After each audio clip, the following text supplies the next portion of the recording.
Hey, this is Mike Zwick from If Not For God podcast. Our show, stories of hopelessness turned into hope. Your chosen Truth Network podcast is starting in just seconds. Enjoy it, share it, but most of all, thank you for listening and for choosing the Truth Podcast Network. This is the Truth Network. The heart of every man craves a great adventure, but life doesn't usually feel that way. Jesus speaks of narrow gates and wide roads, but the masculine journey is filled with many twists and turns. So how do we keep from losing heart while trying to find the good way when life feels more like a losing battle than something worth dying for? Grab your gear and come on a quest with your band of brothers who will serve as the guides in what we call the masculine journey. The masculine journey starts here now. Welcome to Masculine Journey. We are very glad to have you with us today, and we just kind of find ourselves today kind of stuck in fear. Yeah, terrified. Yeah, I say that because paralyzed. It's our third week. It is. It is our third week. Still stuck, yeah. Still stuck in fear. Yeah. So hopefully we'll try to break through that fear today. Yeah. It appears the wheels have come off. Yeah, well, apparently there's a lot of things to be afraid of. I think that is something in our society that we see out there. There's a lot of people reacting out of fear in one way or another. Harold, did you have something you wanted to add to that? Yeah, it starts in elementary school. That's true. Because when you're in elementary school, you pass love notes. It says, I love you. Do you love me? And there's a little box marked yes, little box to mark no. And you sit there in fear that it's going to come back marked no. Yeah. So fear begins really early. And it's combined with love, which is the other aspect of what we hope to talk about tonight. It was a lot harder back in your day because that was with chisel and stone. You beat me to it, Sam. You beat me to it. Now they're love texts, I think, with the elementary people. But Yeah, a lot easier to text your love note and not get caught. It's hard to pass that There's stone. an emoji for it. Passing that tablet, it's hard. Yeah, just check yes or no, and then it's going to go viral. Anyway, The sound, the ting, ting, ting, ting, ting. You're right, though. Fear does start early. Yeah. In our does. lives. It does. It's one of the things that comes in. And so what we hope to talk about is how to kind of break through that fear. Yeah. Actually, one of my favorite authors that I have a really hard time understanding the depth of which she writes, which is Leanne Payne. That's one of the comments that she's a great psychologist and probably an even better theologian. She wrote a book called The Broken Image. And the premise of that book is we're born in fear. That we're born lonely and fearful, and so we begin to do anything and everything in order to provide an image of ourselves that would be loved, that would be accepted, that wouldn't scare other people away. The problem is that's not the true image, and so we learn to pose. We learn to pose. Yeah, the pose starts that early. And then I'd say that rings a lot of bells right there, going through that there, Darren. Yeah, and then you're fearful that the pose is going to become an expose, and so so we're stuck on fear. Yeah, we're scared of moving on. We are scared of moving on because we don't know where to go from here. No, we're going to go to a clip. This is from a movie called The Backup Plan, and how sometimes our past can really bring up fears in the present. Mm-hmm. We're afraid we're going to repeat them, things like that. There's a lot of things that kind of go into that, what causes fear. In this particular clip, you have a young lady that's in her 30s. She's not married. She wants to have a baby. She goes to a fertility clinic, gets eggs implanted or whatever all that stuff is. The stuff. Yeah, right? Gets the stuff. It gets the stuff, you get at that clinic. And anyway, she doesn't know whether she's pregnant yet or not, and she meets a guy. And then she learns later that she is pregnant. She realizes they're not obviously his. Mm-hmm. And so she tells him about it, and he decides to stay with her. Right? And so kind of like Mary and Joseph. Yeah, kind of. It doesn't really play out real well, at least in this scene that we're going to get to, because, they're trying to go through all this stuff together as new parents. They just watched somebody give birth the night before into a swimming pool, a little portable swimming pool. They've experienced that together. They're going through, do we do Lamaze? Do we do this? Do we do that? And so he's going to reference that. And he's been studying for this test to where he can really improve his career. And he's decided to drop out of the school, and just that way he could provide for the family. And where we pick this up, they're taking a walk. A friend of his walks up and starts approaching him in conversation about, hey, I see you dropped out of the exam, something along those lines. And just kind of hear where this conversation goes and how quickly fear can get hold and cause us to do things that really don't make a lot of sense. Yeah, and listen closely, because when you are reacting out of fear, as this one of these characters does, you will hear whatever you want to hear or whatever your enemy wants you to hear. Hey, I was just coming by to see if you were okay. I was worried about you after the exam. What happened with your exam? Oh, I was trying to tell you last night. Wow. What happened? I walked out of the exam. Why? I'm quitting school. I can't believe you're pregnant. Why are you quitting school? Because if I stay in school, I can only work part-time. And if I can only work part-time, I can't afford all our expenses. I need to work, honey. I had no idea it was this serious. You're having a baby? I didn't know you'd been together that long. Well, yeah, they're not mine, but yes, we're having a baby. We're having twins, actually. What do you mean they're not mine? Oh, I didn't mean it like that. Why would you say that? I'm sorry, honey. I'm not exactly thinking straight. I've been up all night watching Orca give birth. I am such an idiot. No, so... Oh, God, I am so stupid. This is not about money. Or that you can't afford kids. You don't want this. That's the problem. He always told me he didn't want kids. Why are you still here? Okay. That's it, isn't it? Really? After everything we've been through, you think I don't want kids? You really think that? That's what you just said. It's not what I just said. It's what you just heard. There's a big difference. I don't think you're ready for this. Now that it's all happening, now that you've seen a woman push a baby out, now it's all too real for you, and you're scared. Yeah. Aren't you scared? You know what I'm scared of? I'm scared that I'm gonna have these babies, and then you're gonna walk away. You're gonna say, they're not mine, and just walk away. Yeah? Well, every day you're looking for some kind of hint that I'm leaving, no matter how many times I tell you that I'm not. I don't know what else to do. What else am I supposed to do? Nothing. So what are you saying? Just go now. I don't want to go. Go. This is crazy, Zoe. It's crazy. If you don't go, I'll go. Wow. You know what? Just so you know, when you do the autopsy here, you better realize you have no one to blame but yourself. Not the most uplifting No, but clip that we've ever played. Fear usually doesn't have that, though, either. No, it doesn't. It doesn't lend to that. And so, as you guys listen to that clip, what are some of the things that kind of jump out at you from the topic here? Well, I mean, I see a guy who is fearful, and he admits it, but he's reacting seemingly in a pretty good way, in a very loving way, saying, you know what, my career is not as important as these babies and my new wife.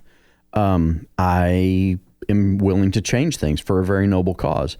And so it appears that he's reacting in love, trying to, but, you know, she's reacting out of fear.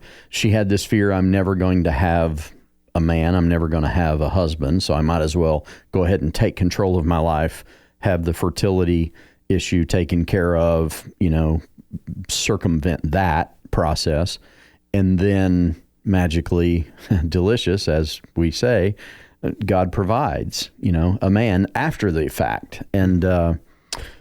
And so she's reacting out of fear, and she's hearing things she's always believed, obviously, that she's going to be alone raising children. And so it's just better to go ahead and just commit to that rather than risking, you know, staying in a relationship that might have rocky days. Yeah, if I'm remembering the movie right, I saw it, you know, several years ago, but you know, she has a history of her dad abandoning the family. Mm-hmm. You know, there's an abandonment spirit, you know, there. And so, you know, she's just kind of looking for that first clue. When's this going to happen to me? Because I know the shoe's going to fall at some point. Yeah, and that's kind of the Paul Harvey thing. What's the rest of the story, right? Because when you know her whole story and how she reacts, because then shortly after this, her best friend's on her saying, well, you're just looking to get rid of him. You're just finding another excuse, exactly what he said. Her mother comes in with, oh, well, I'm finally getting married, because she was like, oh, my mom, they were just getting done talking about her mom never marrying. She comes in and says, oh, I'm getting married. Oh, but you two have inspired me so much. What am I afraid of for all these years? I should just go ahead and get married. This guy loves me. Why don't I just do it? Mom, we just broke up. And it's like, then she walks away, the one who says, we just broke up, and mom chases her into the bedroom and gets the door slammed in her face when she's like, you're just doing this, you're just running away again, and da-da. It's like there's these habits that we get into because we pose, and that becomes who we are. And she's like, everything in my life fails, right? I have that agreement. So she's like, instead of trying to break it, let's dive right back into it because it's getting to that fearful place again in this relationship. Yeah, and you go where you can see the enemy get his hand in the situation, right? I know this is Hollywood, but when you look at this clip, you have a guy that's trying to be descriptive to his friend's question. He's saying, she said, I don't think you've been together long enough to have kids. And his response was, yes, they're not mine, biologically is what he's meaning, but he just says they're not mine, right? And so that feeds right into her fear, which gets everything going. Because what do you really want to get into this long conversation with a friend you just walked up with and try to explain this whole past? Well, it is Hollywood. I know. So you try to jump on and move on because he's realizing at that time, okay, her heart is broken. I got to go after it. He's trying to dismiss this other one and get her out of there. Yeah, I think at some level he did bail instead of continuing to fight for her heart at this point. Yes, I agree. Right? So he kind of also took a way out. One of the things that Sam touched on that relationally is critical, and I see it all the time, and I look at it in me to see what I'm misinterpreting. Because we see what we expect to see or what we want to see. We hear what we expect to hear or what we want to hear. And often it is a fearful place that we're doing that from. And especially second multiple marriages where they do have that, I've been left once and, they're going to do it too. I'll talk to them about, does this person love you? Oh, yeah.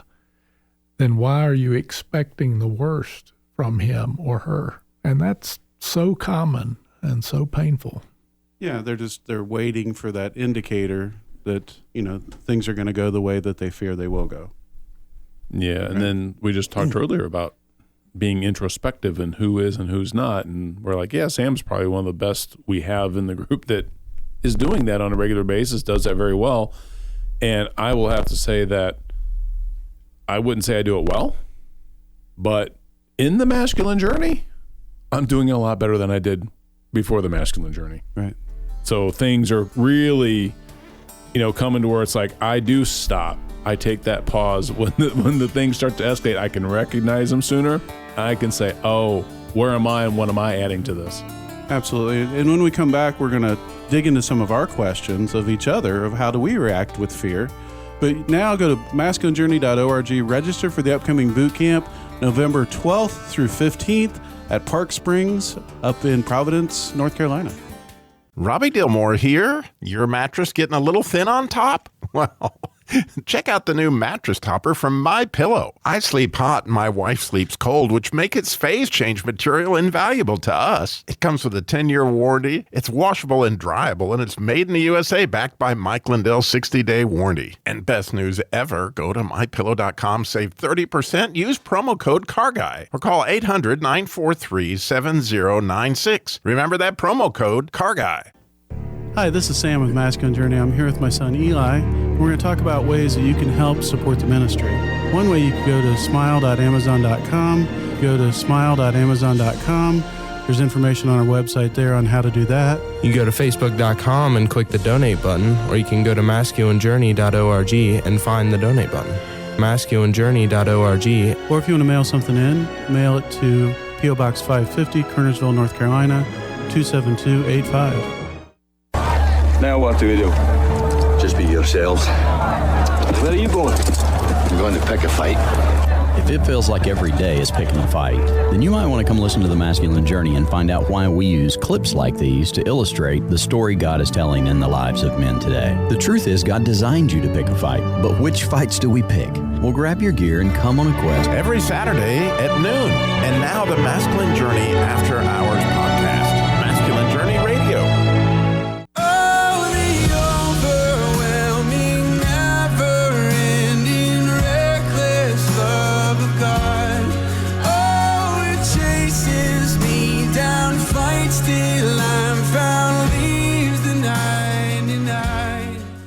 Welcome back to the Masculine Journey. You know, that song reminds me of boot camp because your son used to sing that. Yeah, we've used that in several boot camps, I think, and it's one of my favorite songs. I mean, that is the process of boot camp is, we're coming after the one, right? Yeah. I mean, that's one of the clips that we usually use, or we use several clips from the movie typically, which was Saving Private Ryan. The billboard for that movie was in front of the theaters.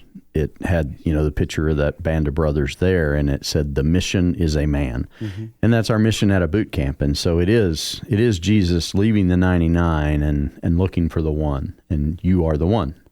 Whoever you are, you're the one. Always. Yeah. Yeah. You're the favorite. That's right. Yeah. To quote Robbie. Yeah, we need to stop thinking otherwise. Yeah. We do. So why don't we go ahead, Darren, transition to some of the questions that, you'd kind of prompted the group with. And we started to discuss them before the show. I mean, we emailed back and forth and we said, well, why don't we just wait and talk about it on the show? Well, I mean, yeah, there's no point in preparing. I mean, everything just comes out a whole lot better when it's impromptu, right? Well, we have questions. I'm an extemporaneous thinker, but most people can't follow my extemporaneous thoughts because they're not nearly as good as my prepared thoughts. So anyway, you lost me at extemporaneous. Yes. Okay, well, that's some of y'all can look that up. So some of the questions that I threw out to the guys this week was, how do you respond to other people's fear? Well, so I'll just throw that out there. I mean, if you're the one who can be objective and understand that, oh, well, they're acting out of fear, how do you respond to that? So, Harold? Well, usually I try to apply a little bit of logic to it. That always works well. But unfortunately, most people don't react well to that, as you just acknowledged. Or is it just one? And, no, it's most. And that usually doesn't go well with me, because if I can understand it, then why can't you? I just told you in clear, unmistakable terms, and here you are rejecting that. And I don't handle that real well. And obviously, logic seldom plays into. I mean, fear is not a logical thing. It's really not. I mean, under certain circumstances, yes. If somebody's holding a gun and pointing at you and saying, "I'm going to shoot you," then fear is very logical at that point. But most of the things we're talking about are relational type of things, and so it's not necessarily logical. But Jim, Rodney, what do you guys? Yeah, people don't like to be told that they're acting in an illogical way, especially coming from a nerd like me who had 40 plus years of programming a computer. You just don't realize that it's not about the nail. You have to, if you recognize that, logic is important, but feeling is too. And there are things that talk about our personalities, that there's a tension there between them, and we all have both. We're not sure about your feeling, but since you're 98% logic, but well, I don't have pointy ears, but I do have some characteristics like Spock. And it's important to recognize who is causing the fear in you. I mean, my biggest fear is rejection. Started in elementary school. My earliest. Did you get a no on that note? Regular. Well, actually, I was always too afraid to send the note because I didn't want the rejection. I didn't have but maybe 3 dates through the end of high school, and then I married the first woman. I say it jokingly, but it's true. I married the first woman that took me seriously, and Carol had said, "The joke's on you because I take everybody seriously." Yeah, so I'm with Harold absolutely on the logic side. I always come down on, well, let's go through this logically and what makes sense and try to argue my way through those things. And definitely my better half is not the logic side, just the emotional side, right? So that has become something that's like, I've had to learn how to actually deal with that and be able to approach her and affirm those emotions and what's causing them. So when you do that, it's like, oh, okay, you understand. You kind of get me a little bit. So that helps a lot, because I would never even want to understand in the past. Now I at least go down the path of, okay, well, let me try to understand and let me ask some questions. And my background now has trained me to do that at work. I'm like, well, this stuff can work at home. Use it relationally too, to try to understand. Again, if you're trying to use it to manipulate, that's not good. Mm-hmm. And I hate it when that happens, because now I can point out people that are trying to manipulate me. But you just try to understand, and you can go deeper with someone. People love to be understood. Yeah. Yeah, I think one of the things you guys were saying, logic works when people come to the conclusion themselves. Yes. Right? And so it's when you're asking those questions and you're entering into their feelings, right? You can help by asking the questions, hopefully get them to a logical place, mm-hmm. where they can kind of see, okay, this isn't really based in reality. Mm-hmm. Right? What is it about that makes you so afraid? And start entering into some of those questions and letting them express it, and hopefully the logic will kind of work. But sometimes it doesn't. No, we make fun of counselors, good counselors, and we make fun of bad counselors. They're even more fun to make fun of. But and you're a counselor, Darren? I have been called that. Especially on like TV sitcoms and things like that. And one of our favorites around here is Bob Newhart, and his show for years as being a counselor. Just stop it, And so, but the best counselor is not the guy that tells you how to fix your problem. The best counselor is the one that asks you good questions, that allows you to travel down the road you were just talking about, Sam, to come to the realization that, I possess the answer to that question. I possess the answer to this problem. And if you don't see it as a problem, then you're not going to be passionate about fixing it. Number one, that all day long, Rodney, and at work, if you're trying to help somebody fix a problem and they don't see it as a problem, they're not going to be passionate about fixing it at all. And so when we recognize it, now let's shift gears a little bit. What if you are the focus of their fear? How do you react when somebody says, I'm scared of you? Not necessarily, they're physically scared of you, but I'm scared of the way you are going to treat my heart here. I'm scared of the way you're going to deal with me. And typically you don't get that forthrightness, do you? You typically get some version of them averting the truth, showing emotion, showing some negativity. So now you're trying to play this chess game of what are they really thinking? And now it's a game, and you're going back and forth, and that's when it starts to get scary. But if I know somebody's that forthright and they're just like, they're scared of me, I'm like, what the heck you got to be scared of me for? And then I got to go down Sam's path of, oh, what did I do? And it's like, when I'm smart enough to do that and have that pause, I usually find, okay, I can kind of understand where they're coming from. But if you don't, and you start to react and you dive right into the fear instead of diving into, thought process of what to understand, it's like, oh yeah, let me really blow this thing up. The scariest person in this room to me is the smallest physically. And I'm the biggest guy in here, although Sam's working on it. But and I'm working on it too, going down. But, at one point I was just shy of 6'9", and I've usually been over 300 pounds all my life. And so I work hard to keep people from being afraid of me, because that's the natural response. Mm-hmm. And when you said, talked about fear, I immediately went to the physical, because that's where people are afraid of me. Once they get to know me, I don't think I'm nearly as scary. But in a dark alley, I would terrify folks without any cause from my perspective. And to me, the scariest people tend to be the smallest one, because they're the most aggressive, because they've had to make up for that. And the aggression is one of those things I fear. And Rodney's telling him to come on. Fortunately, I'm on the other side of the road from Harold, so he can't get to me. But it really is a matter of often a physical for me, but emotional is the most painful thing to get hit with. And, somebody comes after my heart to wound it.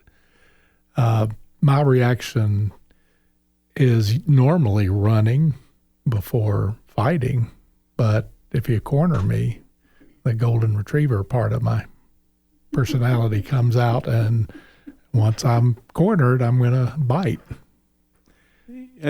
When somebody's afraid of you in whatever manner, physically because of a presence that you talk about, or decision making, your riskiness, whatever those things may be, that make them afraid, you really only have one response that's going to work.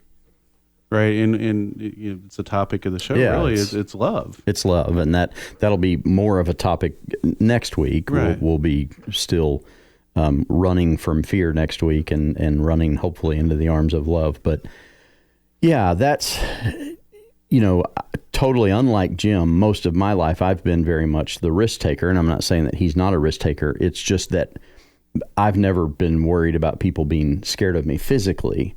It's always, well, Darren could be a scary guy because he takes risks, and his risks sometimes cause the community to also risk, or the family to also risk, or the church to also risk, or whatever.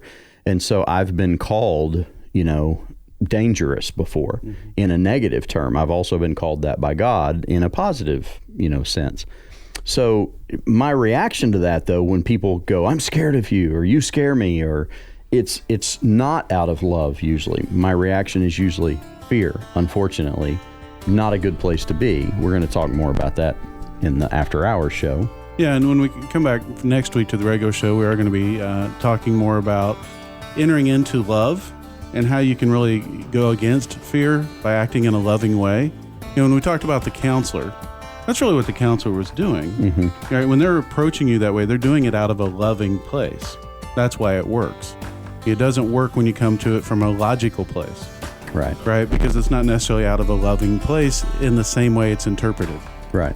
Right. And so go to masculinejourney.org to register for the upcoming boot camp, November 12th through 15th. It's going to be at Park Springs up in Providence, North Carolina. What a wonderful place. See you next week. This is the Truth Network.